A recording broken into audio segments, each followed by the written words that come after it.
Making headlines this hour, President Dr. Mohammad Muiz says that $50 million has been repaid from the $150 million in loans obtained from India by the previous administration. The chief government spokesperson Mohammad Hussein Sharif states that President Dr. Mohammad Muiz's state visits to countries are not just for financial aid, business, or ceremonial purposes.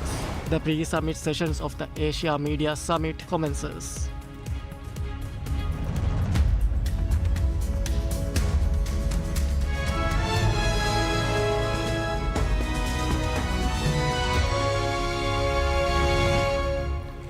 Bismillahirrahmanirrahim. Assalamu alaikum and welcome to PSM News in English with me, Idham Naeem. President Dr. Mohammad Muiz says that $50 million has now been repaid from $150 million in loans obtained from India by the previous administration. He made the remarks while sharing information during a series of meetings being held with members of the press. The president provided the latest update on the government's effort to settle outstanding debt obligations. President Dr. Mohammad Muiz said that the previous government had borrowed $150 million from India in 3 separate transactions in 2019. He said the loans have been repeatedly rolled over without repayment and that the liability was inherited by the current administration. According to the president, $100 million of the debt have now been repaid. He said that the current government completed repayment of the first $50 million on the 7th January 2024. A further $50 million, which was due on the 11th of May, has also now been settled. The remaining $50 million is due on the 17th September this year, and the president expressed confidence that this amount would also be repaid. The president also stated that over the past 40 days, the Maldives had repaid $974 million in obligations, including sukuk, swaps, and loans. He further expressed concern over what he described as baseless claims being made by certain senior figures, saying such statements create unnecessary public anxiety, damage the country's image, and harm the economy. He urged people to refrain from making such remarks. The chief government spokesperson, Mohammad Hussein Sharif, states that President Dr. Mohammad Muiz's state visits to countries are not just for financial aid, business, or ceremonial purposes. Speaking at the presser with the press conference, the chief spokesperson assured that these diplomatic visits benefit the Maldives meaningfully in many different sectors, fulfilling the needs of the people. For instance, he highlighted the president's recent trip to Sri Lanka, stating that the priority here is not obtaining investments or loans. He stated that Sri Lanka is one of the Maldives' closest neighbor and that the nation stands to benefit a lot from strengthening this diplomatic engagement. As such, he noted that the 7 agreements signed between the two countries are essential to development of the Maldives. There are 2 main initiatives being prioritized on this visit, he added. These are the establishment of a Bank of Maldives BML branch and a Maldives Industrial Fisheries Company MIFCO exports to Sri Lanka. The chief spokesperson stated that the trip is far more than just ceremonial events such as the reception for the Guard of Honor. The president is working to bring about a progress for the people during his visit via agreements and investment forums. The Ministry of Economic Development, Transport and Trade announces the ADDU Business Dialogue is a strategic initiative designed to deliver reforms and address challenges facing commercial operators within ADDU City and ADDU Atoll. The 2-day forum, scheduled from 13th to 14th May, aims to increase the involvement of small and medium-sized enterprises in shaping their economic future. The dialogue serves as a collaborative platform for business owners and stakeholders to identify obstacles to growth across ADDU City, including the islands of Huludu and Midu in ADDU Atoll. Appearing on the public service media program Rajya Miyadu, Abdullah Shias, the State Minister of Economic Development Ministry, noted that President Dr. Mohammad Muiz has decided to accelerate development to grant exclusive specialized benefits to businesses in Addu for 3 years. The administration also intends to transform the region into an information technology hub. While previous administrations have attempted to mitigate business sector challenges, State Minister Shias highlighted that such targeted regional efforts are unprecedented. The forum will feature participation from tourism, construction, and fisheries, alongside officials from the Ministry of Homeland Security, Fisheries, Tourism, and Finance. Engineered to produce concrete results, the dialogue will culminate in a formal policy paper for submission to President Muiz and the Cabinet for executive review. The pre-summit sessions of the Asia Media Summit AMS commences. This year's edition of the annual Asia Media Summit, organized by the Asia Pacific Institute for Broadcasting Development AIBD in collaboration with Public Service Media, is being held in the Maldives. The summit is taking place from 11th to 14th May at Villa Nautica. This year's theme is Maldives 2.0, from tradition to tech. The pre-summit sessions are now underway. 5 pre-summit sessions are being conducted simultaneously. Topics include social media strategies for engagement, news and emerging technologies in the age of AI, strengthening trust and digital media in the era of AI, climate and disaster resilient media, and AI tools for news production and visual storytelling. The workshops are being held at Villa Nautica, Hurumale Island Hotel, and Manhattan Business Hotel. The Asia Media Summit will officially open on the 12th of May.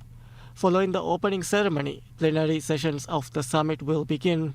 These sessions will continue through 13th of May, while the summit will conclude on the 14th of May with a special coral planting activity to be held at Kudagiri. More than 300 participants involved in broadcasting and broadcast management across Asia Pacific countries are expected to attend the summit. Around 80% of the participations are from overseas. A new batch of the Dives Akuru learning course begins with 20 participants. The course is being conducted at the National Center for Cultural Heritage Building, organized by the Divehi Language Academy. The course teaches Dives Akuru, the ancient script formerly used for writing the Divehi language. The program will run for 10 days and commenced with 20 participants.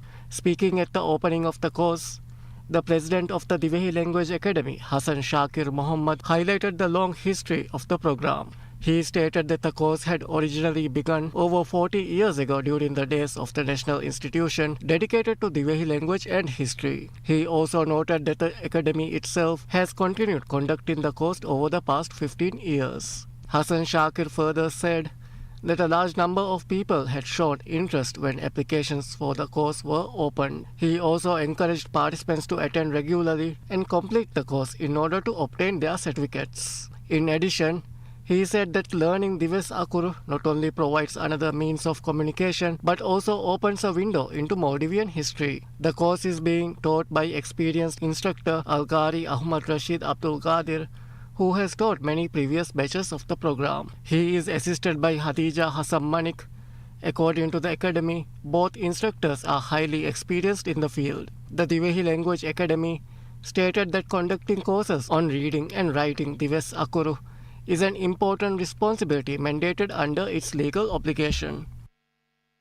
As an island nation with 99% of ocean territory, the government identifies mariculture as a pivotal industry capable of delivering substantial economic benefits to the public while diversifying the national economy beyond its traditional tourism base. In pursuit of this objective, the government has launched a comprehensive framework of financial incentives, skills development programs, and infrastructure investments designed to position the Maldives as an emerging hub for sustainable marine cultivation in the Indian Ocean region.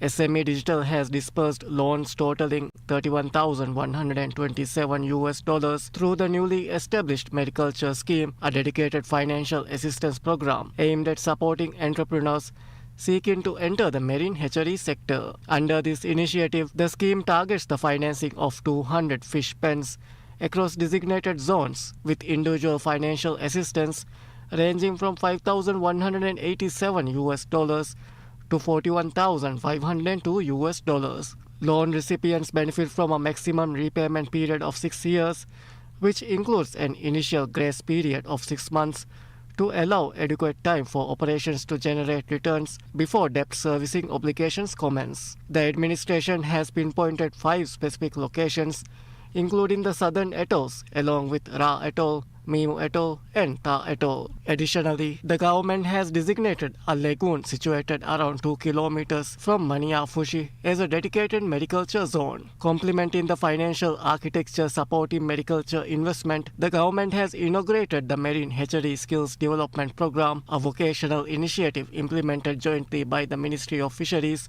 Agriculture and Ocean Resources and the Maldives Marine Research Institute. The program receives technical support through the World Bank-funded Transforming Fisheries Sector Management in Southwest Indian Ocean Region and Maldives project. This skills development initiative targets young people across the islands, providing them with specialized competencies in marine hatchery operations and establishing a sustainable pipeline of labor for the expanding industry.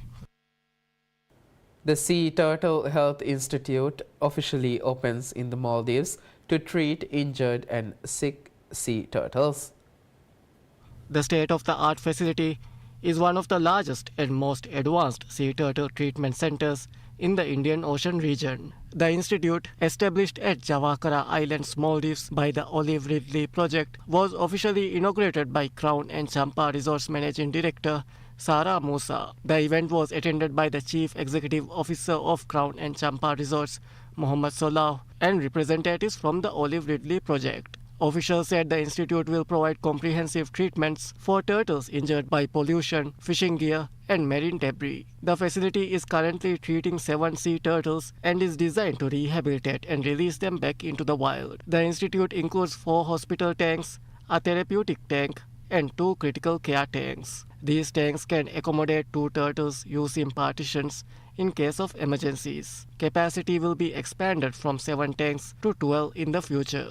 The facility includes an intensive care unit ICU for severely injured turtles, as well as a clinic with surgery room, diagnostic lab, X-ray, endoscopy, and laser treatment facilities. The round tanks at the facilities have adjustable depth with water quality control, as well as a 24-hour monitoring system. The facility also serves as a research and training center for marine conservation. A sea turtle veterinary assistant diploma program will be introduced in collaboration with the Maldives National University. The institute is expected to support both local and international students and strengthen marine wildlife conservation efforts in the region.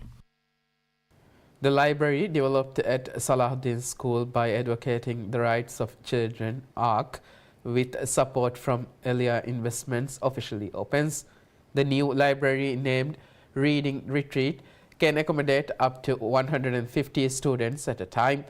The facility was inaugurated by Alao Ali, Managing Director of Elia Investments.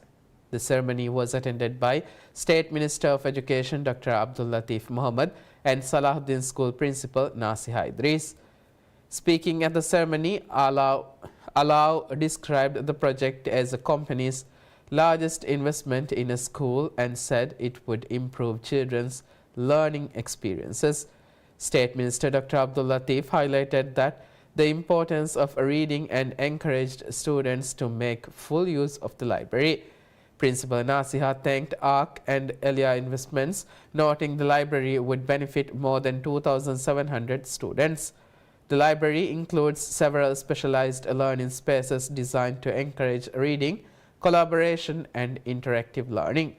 Key facilities include a dialogue den for group discussions and communication activities, individual reading spaces, a soundproof interactive classroom area, and a staff studio for teachers to prepare lessons and administrative work. According to ARC, the project aims to support creativity, critical thinking, communication skills, and reading habits among students. The association said it hopes to help establish similar facilities in schools across the Maldives in the future.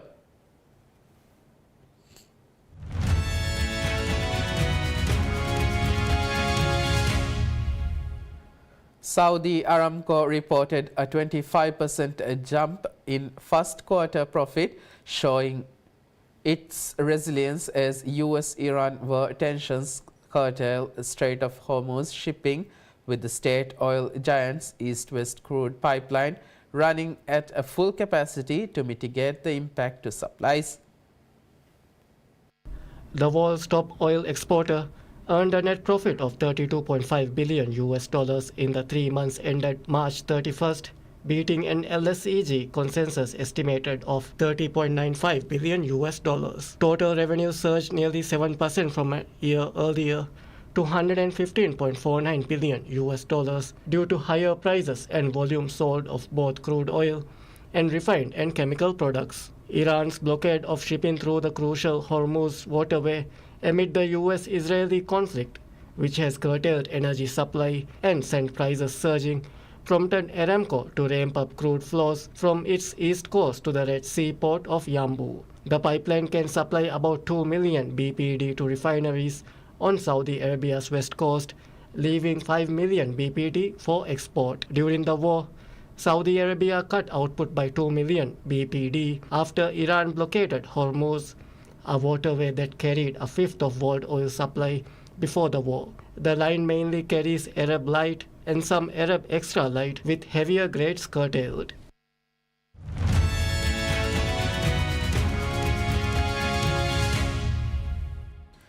Centre-right leader Peter Magyar was sworn in as Hungary's Prime Minister on Saturday, propelled into office on promises of change after years of economic stagnation and strained ties with key allies under his predecessor Viktor Orban.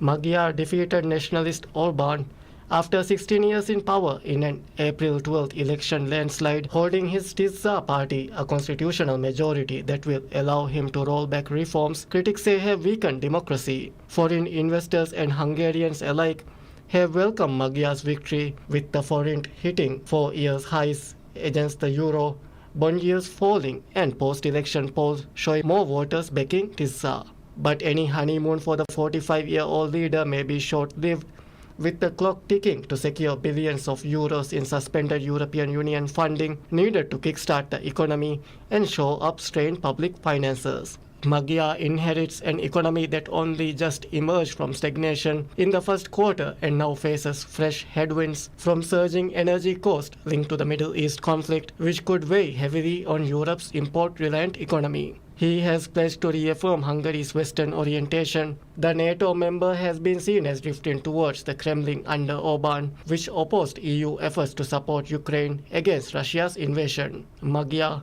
who has pledged a sweeping anti-corruption drive, aims to broker a deal with EU leaders to unlock suspended EU funding by May 25th.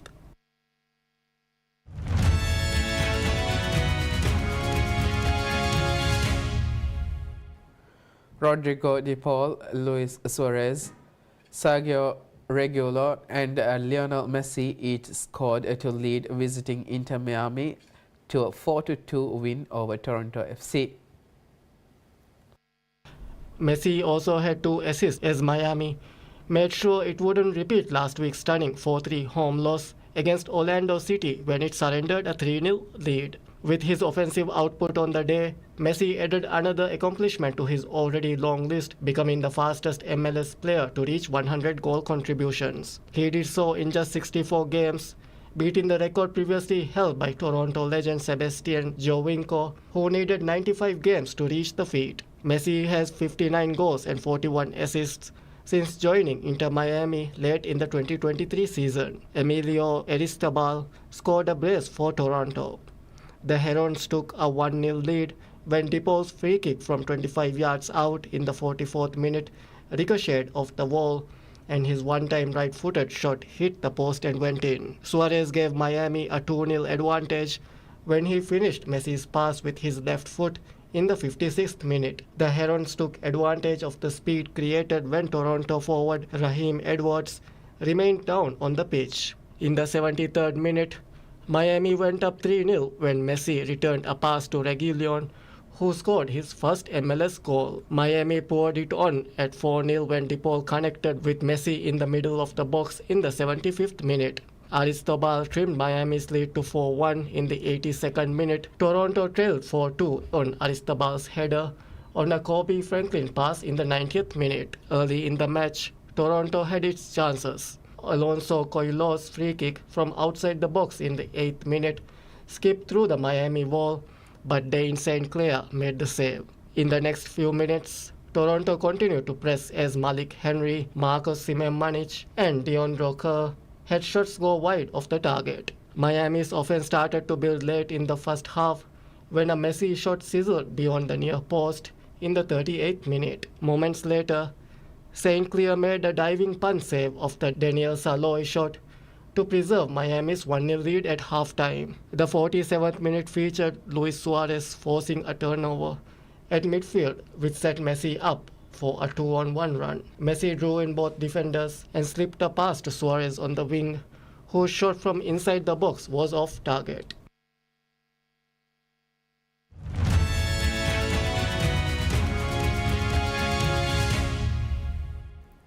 Wild animals helped Britain's King Charles deliver his birthday wishes to British natural historian and broadcaster David Attenborough.